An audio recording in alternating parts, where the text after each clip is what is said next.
The car behind me is the all-new Mercedes-Benz GLS 450. It's Mercedes' top dog three-row SUV. So Mercedes-Benz has a lot of SUVs, and they've launched a couple of new ones recently, like the GLE and the G-Wagon.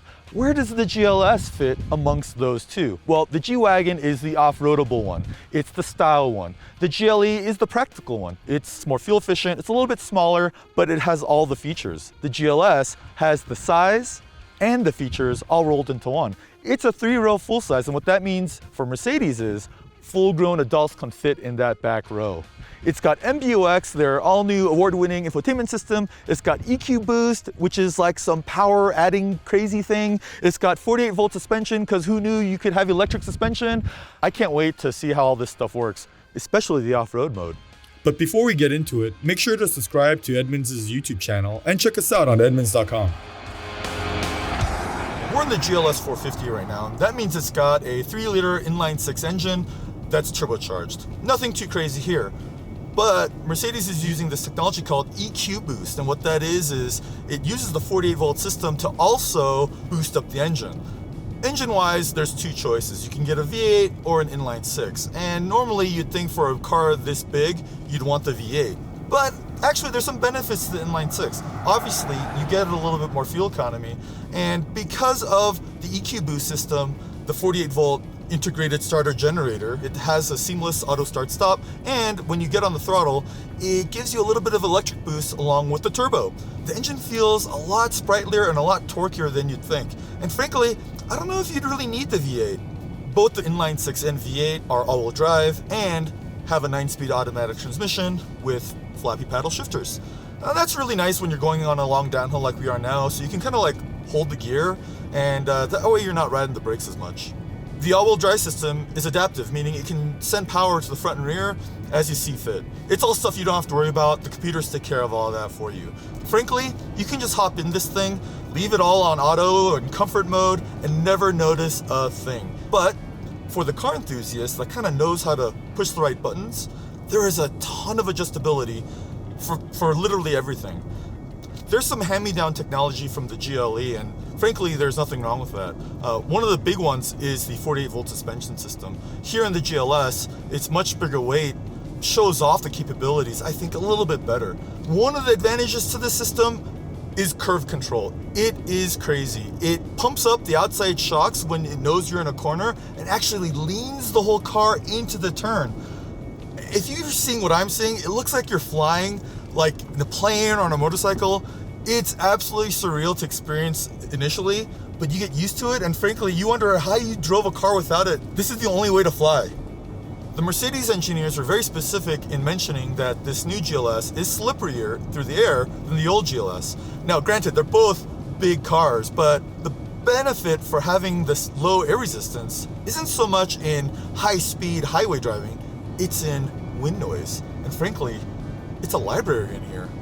Mercedes calls the GLS the S-Class of SUVs, and while that might be stretching it a little bit, after all, there's no fiber optic roof here, it comes pretty close. And in fact, out of all the other three-row SUVs on the market, yeah, I think this might take the crown for luxury. It's certainly the benchmark from my perspective.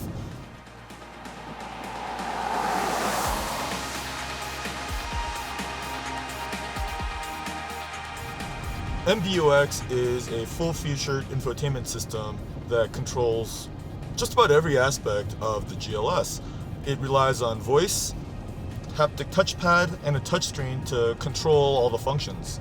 With MBUX, you control the navigation, the infotainment, the climate control, seat massaging, everything related to the operation of the vehicle. Maybe I'd like to get a little bit of back rub. Hey Mercedes. How may I help you? Turn on my seat massager. I'm switching on the massage. That's luxury. One of the good things about having the infotainment system be completely integrated into the car is the fact that you can set up different modes or presets on how you operate the car. Mercedes calls them themes. For example, in this car, we have an off-road mode. And simply by scrolling through all the different themes, we go to the adventure theme, and it's right now switching the car to off-road mode. I'm getting a different display in the dash that shows my pitch and roll. And when I slow down, the cameras will turn on to show me the surroundings so I don't inadvertently run over a sharp, pointy rock. Conversely, when I'm ready to get back on the highway, I can just switch my theme to, let's say, the Sport Plus experience.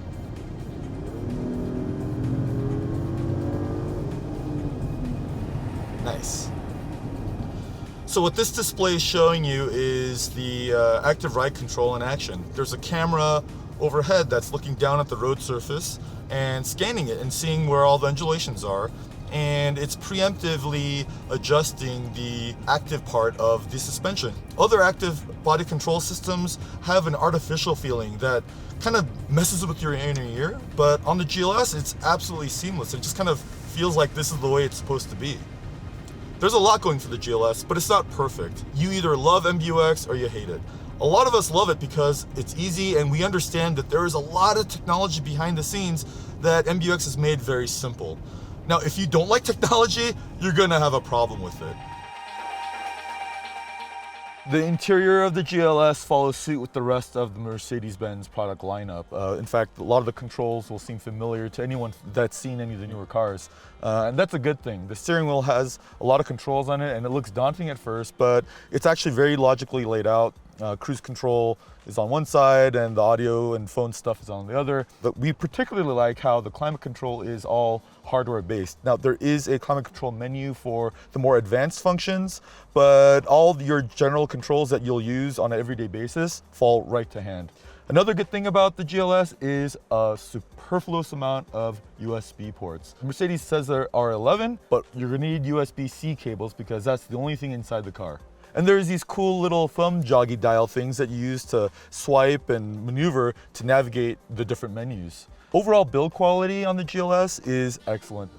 The story's the same back here in the second row. It's very roomy, meant for full-size adults. You get your own climate control system controls, 2 USB jacks, and one 110 jack.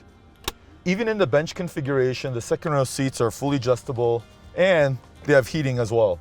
This particular seat also has the backrest fold-down functionality of 40, 20, and 40, and of course, you don't have to lift a finger to do that. Just a flick of a switch unlocks the control and takes care of your loading issues.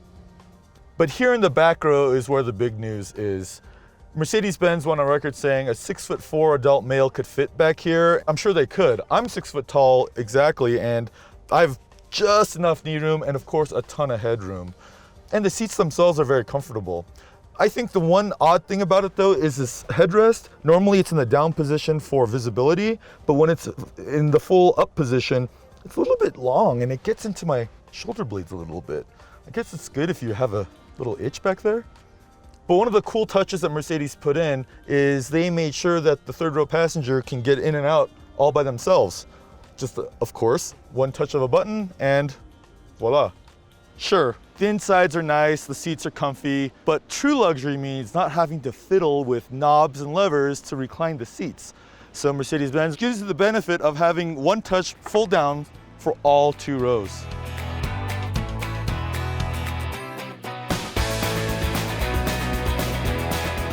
For those of you with sharp eyes, you'll notice I'm in a different car. And that's right, I'm in the GLS 580, and it's got a twin turbocharged V8, but it too has the EQ boost system so that you have no turbo lag and a ton of torque. Even sharper eyes will also notice it's kind of bumpy. That's because we're on a dirt road. We're here to test the off-road capability of the GLS. If you get the off-road package, you get a low range, you get underbody protection, and you get additional software stability control maps. What that means is you can handle off-roading a lot better than you'd think. Now, normally when most people think of three-row SUVs, they think family mobile. If anything, this is the one that the adventuresome person should buy.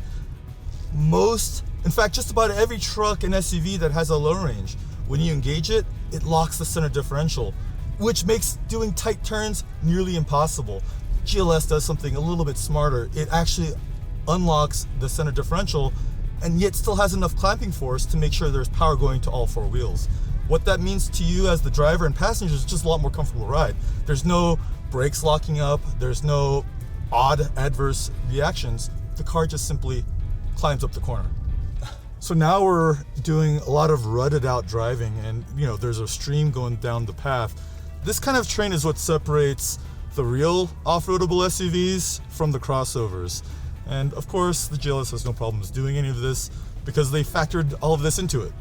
All these systems allow a person that really likes to go off-roading, really likes to explore new, unique places, the ability to do it without compromising the luxury ride Monday through Friday.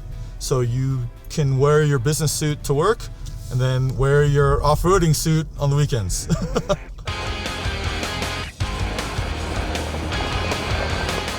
Who's the GLS for? I think for certain people it will absolutely be just a regular SUV.